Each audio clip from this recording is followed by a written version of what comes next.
Hello everyone, welcome back to the channel. This is Ajay and today we will continue with the blood chapter and आज के lecture में हम इसको एक तो रिवाइज करने वाले हैं प्लस जो पेंडिंग थोड़ा सा बच गया था उसको कंप्लीट करेंगे।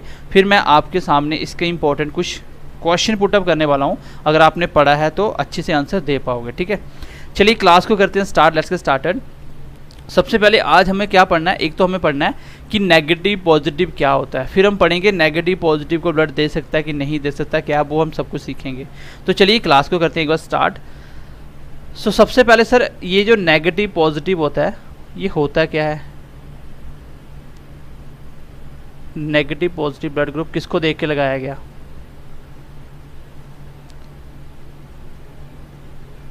ये होता क्या नेगेटिव पॉजिटिव? तो बेसिकली इसको हम RH फैक्टर से बोलते हैं। क्या बोलते हैं हम? RH फैक्टर को देख के। कोई ब्लड ग्रुप नेगेटिव है पॉजिटिव है, it's depend upon RH factor. अब सर RH फैक्टर क्या है? RH फैक्टर है आपके एक रीसस मंकी था, ठीक है, एक रीसस मंकी, एक प्रजाति है मंकी की। इसको पकड़ के इसके ऊपर किया गया ट्रायल, ठीक है, इसके ऊपर ट्रायल किया गया और जैसे ही इसके ब्लड सैंपल को टेस्ट किया गया लैब में तो यहाँ पे एक नई चीज़ देखने को मिली। पहले ये था, मान लो आपका ये ब्लड है तो इसके बाहर आपके एंटीजन है ए बी कुछ भी हो सकता है, या ए हो सकता है, बी हो सकता है, जो भी एंटीजन थे। बट इसको जब फर्दर टेस्ट किया गया तो जब माइक्रोस्कोप में इसको जूम करके देखा गया तो एक नई चीज़ सामने आई कि इसके ऊपर तो और भी कोई स्ट्रक्चर है। मीन्स कि जो एंटीजन आप ए और बी एंटीजन ढूंढ रहे थे पहले, ए और बी, मान लो ए एंटीजन मिला तो ब्लड ग्रुप कौन सा हो जाएगा? ब्लड ग्रुप ए हो जाएगा। बी एंटीजन मिला ब्लड ग्रुप बी हो गया। दोनों मिले ए बी हो गया। अगर कोई भी नहीं मिला तो ओ हो गया। ये मैं समझा चुका हूँ। मैं बात करूँ नेगेटिव पॉजिटिव की। मैंने बोला कि नेगेटिव पॉजिटिव डिपेंड करता है, it depends upon RH factor. अगर RH फैक्टर देख के लगाना है, अगर उसमें एक स्पेशल एंटीजन थे, जब इसका एक रीसस मंकी इसी के नाम पे RH बन गया, रेसिस मतलब RH फैक्टर, तो रेसिस मंकी का सबसे पहले एक सैंपल लिया गया, उसका ब्लड जब टेस्ट किया गया तो उसमें पाया गया कि एक स्पेशल तरह के एंटीजन है जो पहले नहीं देखे गए थे, वो पहले नहीं देखे गए थे, उस एंटीजन को पाया गया। फिर दोबारा से टेस्ट किया गया। कभी कभी तो ऐसा मतलब 80 से 90% केस में वो स्पेशल एंटीजन मिल रहे थे, बट 5 से 10% केस में वो नहीं मिल रहे थे। तो वहाँ से साइंटिस्ट लोगों ने एक बात बनाई, एक बात बोली कि एक नया सिस्टम जिसको बोल दिया गया डी सिस्टम ब्लड ग्रुप। अब डी सिस्टम का मतलब क्या है, चलिए मैं इसको समझाता हूँ थोड़ा सा, फिर बताता हूँ क्वेश्चन कैसे पूछे जाते हैं। ठीक है, D system of blood group. तो इससे पहले before that we have studied about ABO system, मतलब हम लोग ABO सिस्टम के बारे में ऑलरेडी स्टडी कर चुके थे। ऑलरेडी स्टडी हम लोग डन कर चुके थे। ठीक है, मतलब सबसे पहले हम AB, वही कहते थे ना, किसी का ब्लड ग्रुप A था, B था, O था, या दोनों AB है, इसको बोलते हैं ABO सिस्टम। इसको क्या बोलते हैं? ABO system. तो ये हम पहले स्टडी कर चुके हैं। इसके बाद जैसे ही न्यू एंटीजन पाए गए तो किसी ब्लड ग्रुप में वो थे, मतलब ये तो आ रहे थे, ये तो पहले में हमें पता था, बट उसके साथ जो नया स्ट्रक्चर मिला हमें उसको नाम दिया गया डी सिस्टम ब्लड ग्रुप, या D system of blood group. Blood group का डी सिस्टम मतलब नेगेटिव पॉजिटिव को इंक्लूड किया गया और इसी को बोलते हैं RH factor of blood group, RH factor of blood group. तो इससे पहले हम ABO सिस्टम पढ़ते थे, अब ABO सिस्टम के साथ डी सिस्टम भी अटैच हो गया। अब क्या हुआ देखो, अब इसके बाद जैसे ही किसी का ब्लड टेस्ट किया गया, मान लो किसी का ब्लड ग्रुप आया A, मतलब उसमें A एंटीजन थे, ब्लड ग्रुप A भी था, पहले ही पता था, प्लस उसमें देखा क्या इसमें स्पेशल एंटीजन है, स्पेशल डी सिस्टम के एंटीजन है। अगर ये भी हुआ तो इस बंदे का नाम रख देंगे इससे ब्लड ग्रुप का A positive, which is called A positive.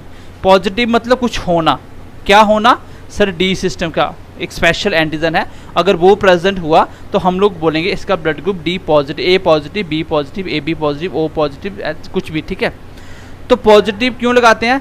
जिसके अंदर स्पेशल एंटीजन हुए। मान लो किसी का ब्लड ग्रुप चेक किया, उसमें B आया, उसमें B ब्लड ग्रुप एंटीजन आया, मैंने बोला इसका ब्लड ग्रुप B है। किसने बोला सर पॉजिटिव कि नेगेटिव?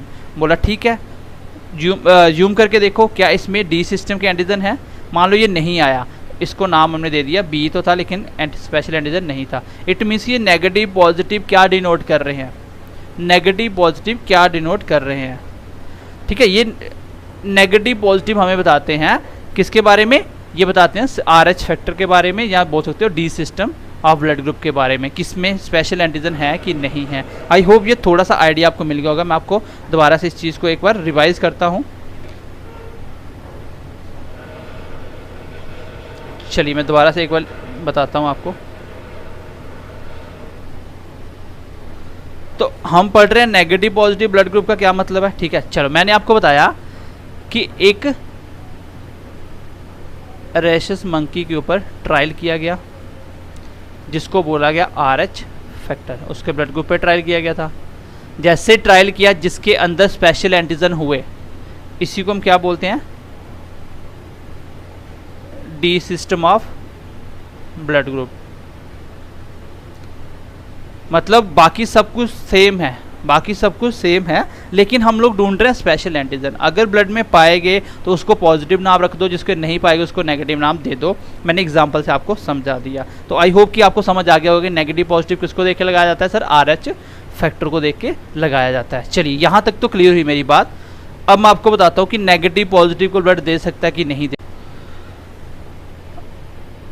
और जो डी सिस्टम ब्लड ग्रुप है, D system blood group is discovered by एक तो आपके लैंडस्टेनर है एंड वीनर, ठीक है, दोनों का नाम आएगा। लैंडस्टेनर एंड वीनर दोनों को इसके डिस्कवर किया था डी एंटीजन के बारे में। तो डी एंटीजन क्या है, स्पेशल एंटीजन, ठीक है। उसके बाद कंक्लूजन ये निकला, इफ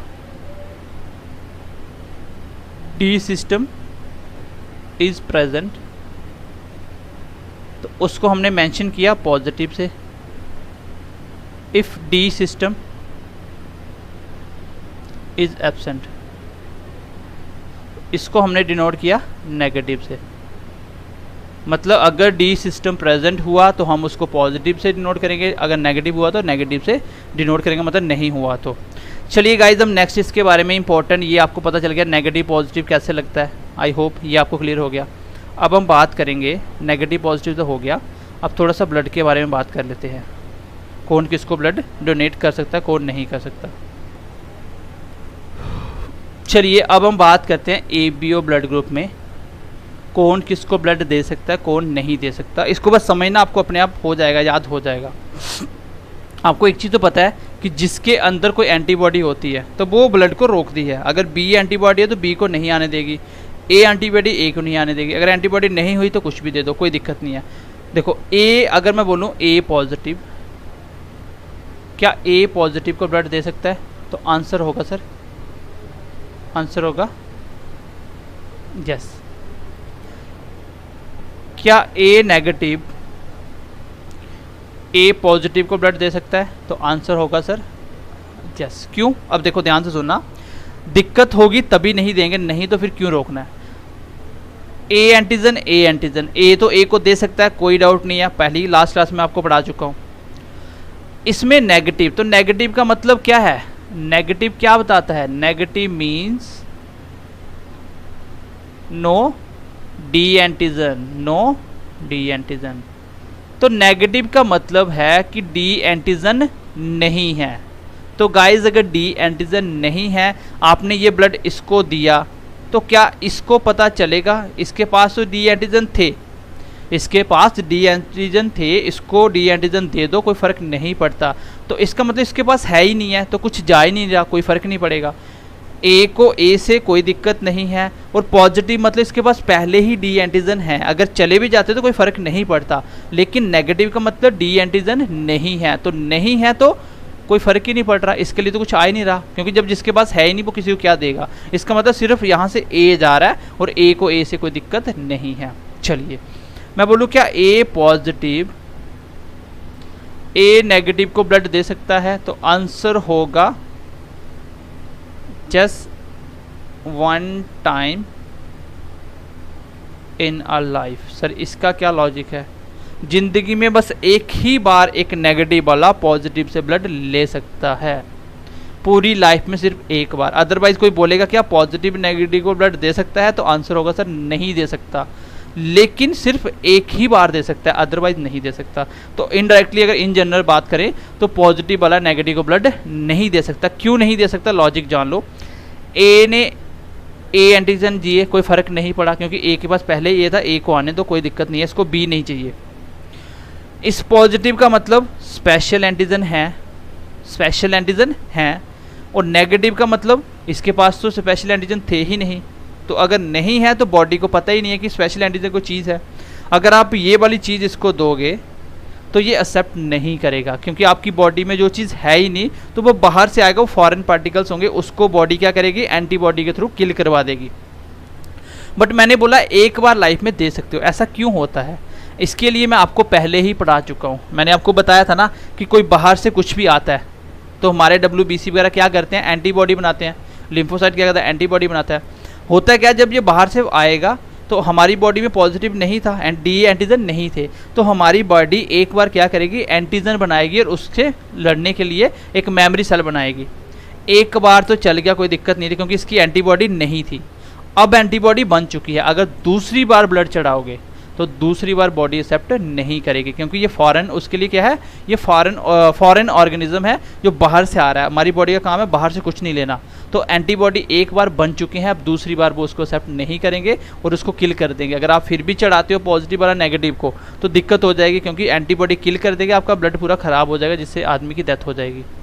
तो पॉजिटिव वाला नेगेटिव को सिर्फ एक ही बार ब्लड दे सकता है पूरी लाइफ में, बाकी ऐसे पॉजिटिव नेगेटिव को ब्लड नहीं दे सकता। तो आई होप कि अब आप कुछ भी बना सकते हो। मैं आपको बोलूँ, बताइए AB नेगेटिव, क्या AB पॉजिटिव को ब्लड दे सकता है? तो आंसर होगा दे सकता है। क्यों? क्योंकि AB कोई फर्क नहीं है, जा रहा है। नेगेटिव मतलब है ही नहीं कुछ, तो पॉजिटिव को जाने तो क्या फ़र्क पड़ता? मैं बोलूँ क्या AB पॉजिटिव A नेगेटिव को दे सकता है AB को? आप बोलोगे सर नहीं दे सकता, सिर्फ एक बार, सिर्फ एक बार। समझ आई बात की? और कभी लाइफ में इसको एक्सपेरिमेंट मत करना कि एक बार ले लेते हैं, हो सकता है कल को एक्सट्रीम इमरजेंसी पड़े तो बाद में दिक्कत हो जाएगी।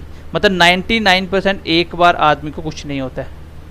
नेगेटिव वाला पॉजिटिव का ब्लड ले ले, कोई फ़र्क नहीं पड़ता है।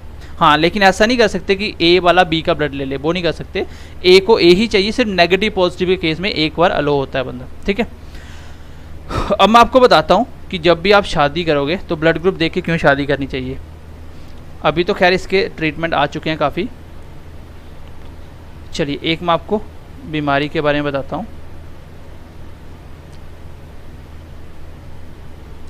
एक बीमारी के बारे में लिखिए जिसको बोलते हैं गाइज, एक केस होता है जिसको बोलते हैं एरिथ्रोब्लास्टोसिस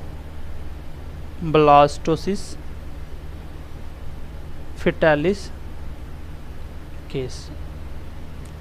ये एक तरह की प्रॉब्लम होती है कब? जब लेडी प्रेग्नेंट होती है। देखो होता क्या है, कंडीशन ध्यान से सुनना। अगर मदर क्या है, RH क्या उसका नेगेटिव है, और मान लीजिए फादर का RH क्या है पॉजिटिव। बहुत ध्यान से सुनना, मदर का नेगेटिव होना चाहिए, मदर का पॉजिटिव तो कोई दिक्कत नहीं है। अगर मदर का RH नेगेटिव है और फादर का RH पॉजिटिव है तो इस केस में WHO ने भी बोला था कि शादी नहीं करनी चाहिए, नेगेटिव को पॉजिटिव से शादी नहीं करनी चाहिए, और स्पेशली सेम ब्लड ग्रुप में। ठीक है, चलिए अब सर ये क्या लॉजिक है कि मदर का नेगेटिव होता है, ऐसा क्या होता है, क्यों नहीं करनी चाहिए? चलिए मैं इसका आपको केस समझाता हूँ। और इस केस में बोलते हैं, इसके अंदर बीमारी होती है, इसको बोलते हैं कि आदमी का सिर्फ बच्चा जो होता है, किसी पेरेंट्स के जो बच्चा होगा, पहला बच्चा होगा वो तो बिल्कुल सही होगा नॉर्मल, बट उसके बाद जो सेकंड चाइल्ड होगा वो जहाँ तो एबनॉर्मल होगा टोटली, जो लंबा सर्वाइव नहीं करेगा, जहाँ पहले ही उसकी डेथ हो जाएगी। क्यों होता है ऐसा? देखो ध्यान से समझना।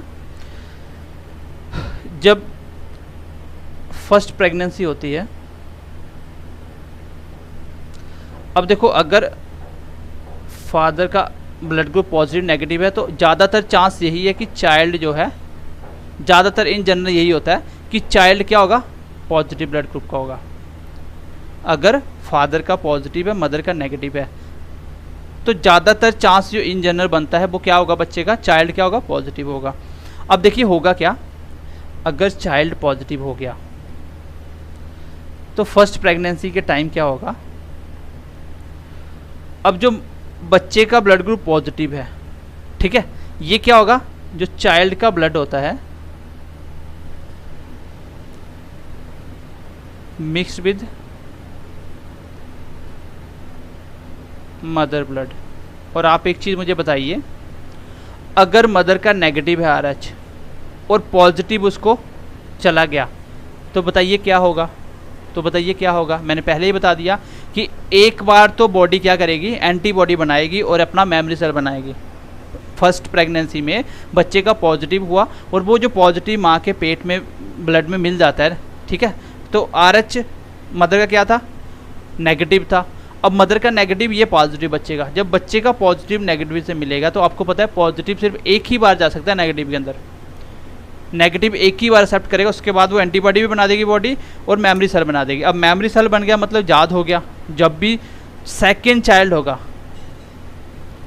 अब सेकेंड चाइल्ड के टाइम क्या होगा, आपकी जो लेडी है, जो भी मदर है, उसके अंदर क्या बन चुका है, उनके अंदर क्या बन चुका है, एंटीबॉडी बन चुके हैं, उनकी बॉडी में मेमोरी सेल बन चुके हैं। अब सेकेंड केस में क्या होगा, अगर सेकेंड केस में पॉजिटिव सेल आए तो पॉजिटिव होगा, अगर फादर का पॉजिटिव मदर नेगेटिव तो बच्चा पॉजिटिव होगा इन जनरल।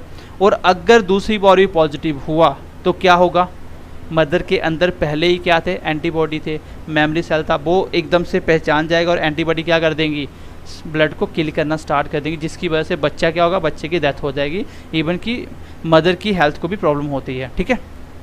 तो सेकेंड चाइल्ड क्या होगा, या तो एबनॉर्मल या आप बोल सकते हो डेड, जहाँ तो एबनॉर्मल पैदा होगा, जहाँ पहले ही डेड हो जाएगा, इसके बाद कोई भी बच्चा सही नहीं होगा। लेकिन हाँ, इसके लिए आजकल तो टेक्नोलॉजी एडवांस हो गई है, ठीक है, एक इंजेक्शन आता है, ऐसे केस में आजकल सॉल्व हो जाता है, इंजेक्शन बोलते हैं उसको, बोलते हैं एंटी RH फैक्टर। एक इंजेक्शन आता है एंटी RH फैक्टर, जिसको ये प्रॉब्लम होती है वो ब्लड ग्रुप चेक करते हैं पेरेंट्स का और उसी के अकॉर्डिंग देखते हैं, दूसरा बच्चा तो पहले ही ये इंजेक्शन यूज़ कर लेते हैं। बट WHO ने भी ये बोला हुआ है कि पॉजिटिव को नेगेटिव, अगर मदर का नेगेटिव है तो उससे शादी नहीं करनी चाहिए, ठीक है। तो गाइज़ आई होप कि आपको ब्लड चैप्टर अब ऑलमोस्ट क्लियर हो गया होगा, ठीक है। अभी मैं आपसे थोड़े से क्वेश्चन पुट करता हूँ जो आपको पढ़ के आना है। चलिए, इसका क्वेश्चन मैं क्या करूँगा, इसका अभी आपका टेस्ट होगा ब्लड का, जिसमें आपको कम से कम 70 MCQ तक का टेस्ट होगा, ठीक है। तो ये टेस्ट आपको कंडक्ट करवाया जाएगा, ठीक है। अगर मैं देखता हूँ इसके MCQs बनाता हूँ, बाकी चैप्टर आपका खत्म हो गया। अब आप कोई भी बुक उठाइए, कोई भी बुक उठा लीजिए MCQs की, कोई भी बुक ले लीजिए, चाहे वो स्टेट PCS की ले लीजिए, IAS की ले लीजिए, कोई भी ले लीजिए, बुक लीजिए जिसके ऊपर सिर्फ MCQs होते हैं। MCQs मतलब मल्टीपल चॉइस क्वेश्चन होंगे। वो बुक के आप चैप्टर निकालिए ब्लड का, वहाँ पे क्वेश्चन लगाइए, ठीक है। आप गूगल सर्च करिए MCQs on blood bio chapter के ऊपर, तो प्रीवियस ईयर पेपर लगाइए, SSC के पेपर लगाइए, JK SSB के एग्ज़ाम के पेपर लगाइए। कोई भी एग्ज़ाम में अगर ब्लड चैप्टर आया है तो वहाँ से क्वेश्चन उठाइए, रेलवे वगैरह कहीं से भी, तो प्रैक्टिस करिए। अब आपको पता चलेगा कि आपने कितने अच्छे तरीके से चैप्टर पढ़ा है, अब भी आप में किस चीज़ों की कमी है। देखो 90% चीज़ें आपने ऑलरेडी डन कर ली हैं, 10% चीज़ें आप सीखते हो MCQ से, और ये MCQs करने हैं।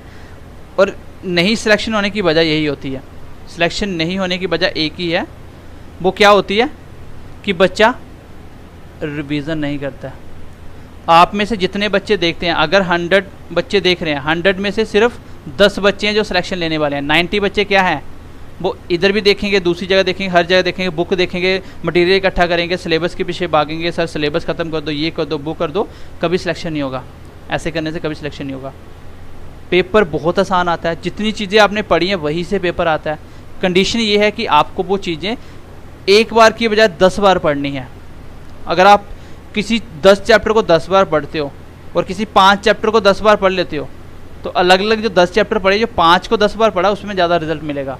मतलब एक चैप्टर को 10 बार पढ़ने में ज़्यादा रिजल्ट मिलेगा अगर आप एक ही बार पढ़ के दूसरा चैप्टर पढ़ रहे तो हमेशा क्या करो, जो पढ़ते हो उसको साथ साथ रिवाइज़ करो, इतना अच्छे से पढ़ो कि 3 मंथ में क्लासेस ख़त्म, 3 मंथ में आपको सब कुछ आता हो, आप उसी दिन एग्ज़ाम में बैठ सकते हो। इस पे लास्ट में मत छोड़ो कि मैं लास्ट में इसको रिवाइज करूंगा, ये सबसे बड़ी गलती होती है। जो बच्चा हमें फॉलो करेगा यूट्यूब पे हम जो प्रोवाइड कर रहे हैं, इतना कंटेंट अगर आप पढ़ लेते हो गाइज, बिलीव मी आपको कुछ नहीं पढ़ना पड़ेगा। आप कोई भी चैनल उठा के देख लो, आपको इतना बेटर तरीके से कोई नहीं पढ़ाएगा और इतना कंटेंट कोई प्रोवाइड नहीं करेगा, इवन कि पेड में भी ऐसा नहीं करेंगे। सो थोड़ा सा ट्रस्ट रख के पढ़िए। हम चाहते हैं कि अगर 1000 बच्चा देख रहा है उसमें कम से कम 200 बच्चा ऐसा हो जो सिलेक्शन लाइक हो। देखो 200 में ज़्यादा बोल रहा, इतना होता नहीं है, 200 बच्चा सिलेक्शन लाइक हो।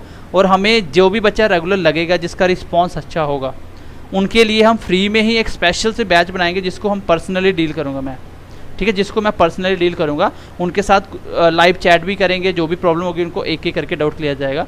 वो हम टॉप 200 बनाएंगे थोड़े दिन पढ़ने के बाद, जैसे हमें पता चलेगा किन बच्चों का रिस्पॉन्स अच्छा है, ठीक है, तो उनसे हम पर्सनली चैट भी करेंगे, सब कुछ उनके साथ होगा। बाकी हम लोग बाकी वीकली लाइव तो किया करेंगे सबके साथ, लेकिन ये जो 200 बच्चों का बैच होगा इसको हम पर्सनली हैंडल करेंगे, ठीक है। तो आप देख लो आप इन 200 में आते हो कि नहीं आते हो, मेहनत करो, अपने दोस्तों के साथ ज़्यादा से ज़्यादा शेयर कीजिए। बस इतनी सपोर्ट चाहिए, इतना प्यार चाहिए आपका, और हमें कुछ भी नहीं चाहिए, ठीक है। बाकी अगर आप तैयारी कर रहे हो फाइनेंस अकाउंट असिस्टेंट वगैरह की, तो आपको BMC classes with Ajay, BMC classes with Ajay search करना है, बीएमसी, ठीक है, अलग से लिखना बीएमसी, आगे लिखना क्लासेस, फिर लिखना विद अजय। तो ये चैनल सब्सक्राइब कर लेना, और इस पर आपको प्लेलिस्ट में जाना, वहाँ लेक्चर पड़े होंगे, आपको इकोनॉमिक्स के लेक्चर मिल जाएंगे, आपको साइंस के लेक्चर मिल जाएंगे, वहाँ पे लेक्चर देखो, खुद नोट्स बनाओ, ठीक है। मेरे को पीडीएफ के लिए मैसेज मत करना सर इसके पीडीएफ दे दो, ये दे दो, मैं खुद भी ये पीडीएफ नहीं बनाए हैं इसके, ठीक है। चलिए बाकी मिलते हैं अगली क्लास में। आज का लेक्चर छोटा ही था, और अगली क्लास में होपफुली आप इसको पढ़ के आओगे अच्छे से, और नेक्स्ट चैप्टर हम देखते हैं कौन सा स्टार्ट करना है। तो बाकी मिलते हैं नेक्स्ट क्लास में, तब तक के लिए ध्यान रखिए अपना, bye bye, take care and God bless you. Hi everyone, अगर आप भी लाखों बच्चों की तरह Jammu Kashmir sub inspector exam को क्रैक करने का सपना पूरा करना चाहते हैं, तो हम लेके आए हैं आप सभी के लिए free online course for sub inspector exam. हमारा फ्री ऑनलाइन कोर्स का बैच ज्वाइन करने के लिए इंस्टॉल करें JKSSB online tutorial Android app from play store. ये हमारी ऐप का लोगो है, इस ऐप का लिंक इस वीडियो की डिस्क्रिप्शन में भी दिया हुआ है। ऐप इंस्टॉल करने के बाद आपको सिंपल, मैं आपको यहां बताता हूं, आपको सिंपल ऐप को ओपन करना है। ओपन करने के बाद नीचे बैच पे क्लिक करना है। बैच पे क्लिक करने के बाद प्लस आइकन पे क्लिक करना है, और जैसे आप प्लस आइकन पे क्लिक करोगे यहां आपको बैच को डालना है जेकेपीएसआई। जैसे आप डालोगे जेकेपीएसआई, उसके बाद आपको ओके कर देना है, और आपकी रिक्वेस्ट हमारे पास आ जाएगी, और उसके बाद आप हमारे फ्री जेकेपीएसआई वाले बैच में ऐड हो जाओगे। Alright, thank you.